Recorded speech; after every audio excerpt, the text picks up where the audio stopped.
Serious parents of Reddit, what was a legit reason why you didn't let your son/daughter have that friend over/go to a sleepover? He was a complete asshole with no respect for adults. Breaking point was when he put bleach in a spray bottle and chased our 5-year-old around spraying him. His mother apologized hard never again. My parents went to drop off my stuff at a friend's house because I wanted to spend the night. They walked in, and my dad said nope, you're coming home. She had 2 brothers, one was super nice, one was very touchy. Her dad then threatened my dad, and said he can't take her child out of his home without his permission. My dad being 6'3" and a large dude got in his face. Her dad looked like a string bean, and said he was taking me home right now. My dad told me later he had a really bad gut feeling something bad would have happened if I stayed. Her touchy brother is in jail now. For what I'm not even sure. He is destructive and has some unmedicated issues that affect his interaction with other kids. The kid doesn't play, he just upturns bins, throws things around and breaks stuff. My son is growing out of this kid. The kid is very sheltered and doesn't have the behavioral therapy that the doctors recommend, so he is just too much for my oldest and now my second to deal with. So that means the requests for him to come over are drying up. They really have nothing in common anymore. I had to hide R's barks anytime he came over after he broke multiple games and couldn't understand why the shattered CD wouldn't work and why we were mad.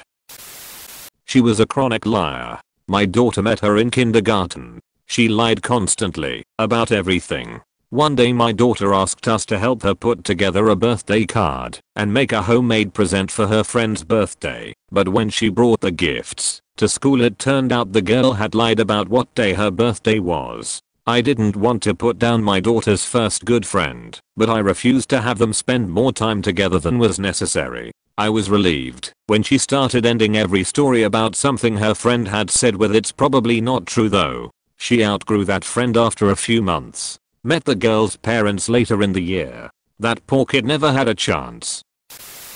I hated not letting the child sleep over, but that would have meant that my child would have wanted to sleep over at his house. His mother was living with a very abusive man who raised every single hair on my neck. This man taped off areas where my son's friend could walk and sit, rationed food, etc. I was not about to let my son be in that environment. The friend started acting out from abuse. I had already talked to the school counselor about my suspicions and CPS was involved. It was hard to explain to a child of 8 why this friend couldn't come over. Kid was on serious medication for major behavioral issues. The kid's sibling was the favorite.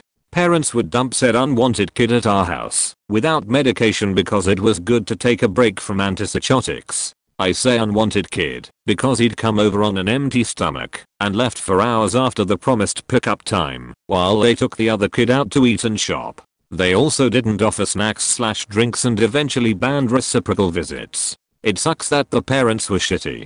Kid tried to commit suicide at one point and was institutionalized where, wonder of wonders, not taking a weekend break from medication left him much more stable.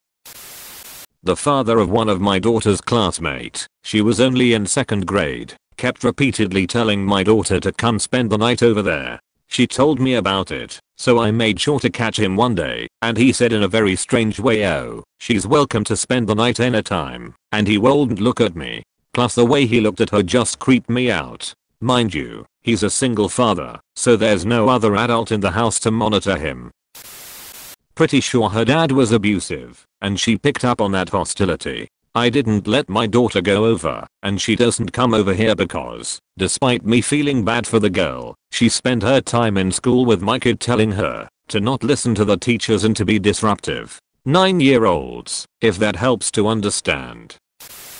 I'm the kid in this situation, but the story is still relevant. My mother never told my sister and I who we could and could not play with. But then, suddenly, there was one boy that, upon pain of death, we were not to go to his house anymore. I don't remember the reason my mother gave us, if she gave us one at all. Well, years later, my mother told us that she had been reading a non-fiction book about the Mafia and found a picture of this boy's father. My mother was afraid there would be a hit on the house or something, and we would get killed.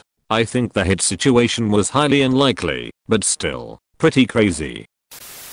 I did not encourage friendships with cruel children. The rule for sleepovers was they had to be independent at night, by which I mean, were no longer coming to our room in the middle of the night for a bad dream or for cuddles, or whatever, no midnight wandering. They needed to have a degree of emotional independence. Children I discouraged friendships with, a very spoiled and bad-mannered little rich boy, so indulged and a terror. No thanks. He wasn't bad, he was just badly behaved.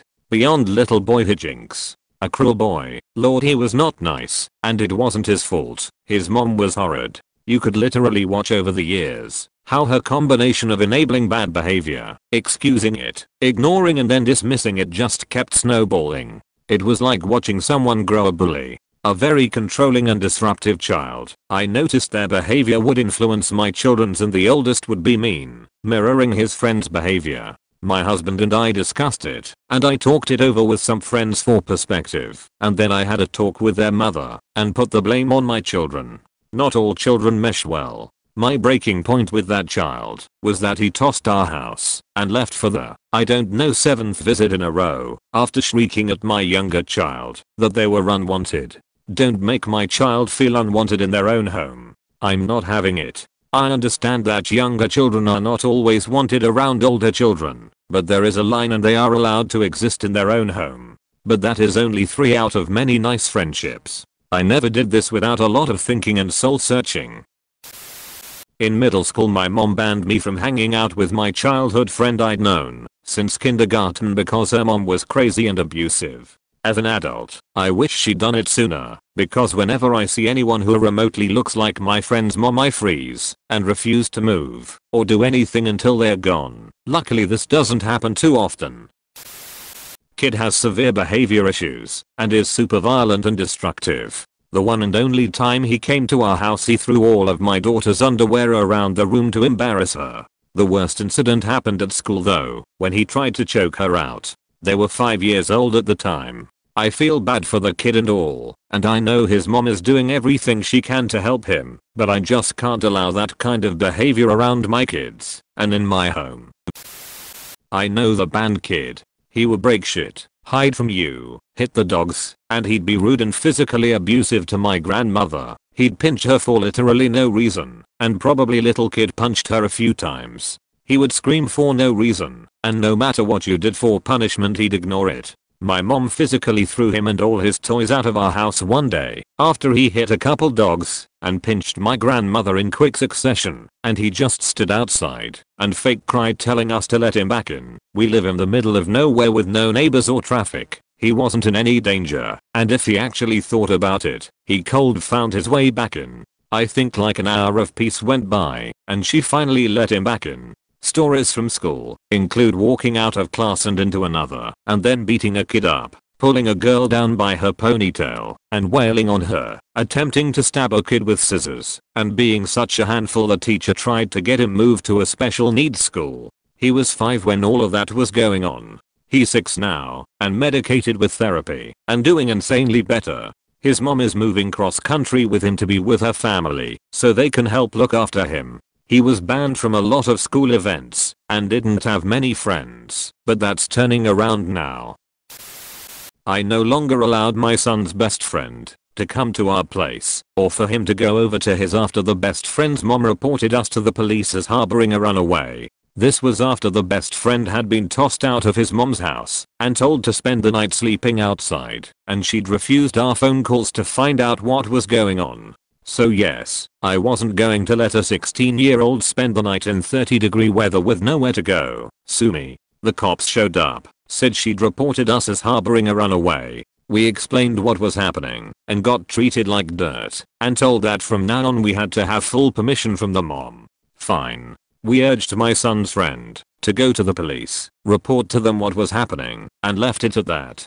The mom tried to apologize 3 days later as being off her meds and say it was okay for my son to go to their house and vice versa, and I politely refused and hung up while she was screaming at me. I'd always been kind of uncomfortable with the woman and that just sealed it. They were still friends at school, but there were no more hanging out at either one's house and I explained why, and they both agreed to the rules. The son is in the military now and doing quite well and no longer has contact with his mother.